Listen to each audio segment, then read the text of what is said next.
Une ambulance se ferait un chemin parmi les habitants sortis en pleine nuit, réveillés par un bombardement israélien. L'armée dit avoir visé le commandement de la branche armée du Hamas.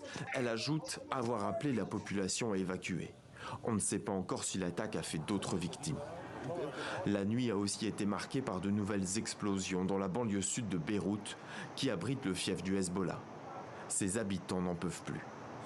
Chaque jour et tous les jours. Pourquoi?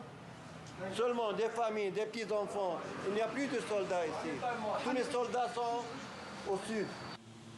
À la frontière sud, les miliciens du Hezbollah affirment avoir contraint les soldats israéliens au sol à battre en retraite dans cette zone.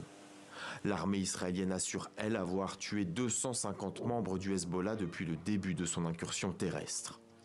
Une brèche a été ouverte dans le mur de séparation le long de la frontière. Vendredi, dans l'Est, c'est l'autoroute principale reliant le Liban à la Syrie qui a été touchée. Elle est désormais impraticable.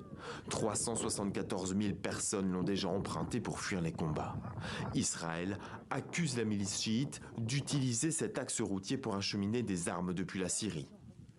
Cette guerre suscite également la crainte de frappes directes d'Israël sur l'Iran, soutien principal du Hezbollah. Une option que les États-Unis tentent d'éviter. Les Israéliens n'ont pas encore décidé de ce qu'ils allaient faire en termes de frappe. La question est en cours de discussion. Je pense que si j'étais à leur place, j'envisagerais d'autres options que de frapper des sites pétroliers. L'ex-président et candidat républicain Donald Trump a lui suggéré de frapper les installations nucléaires iraniennes. Le guide suprême d'Iran, Ali Khamenei, a prévenu vendredi que ses alliés, principalement le Hezbollah et le Hamas, poursuivraient le combat contre Israël, accentuant les craintes d'un embrasement au Moyen-Orient.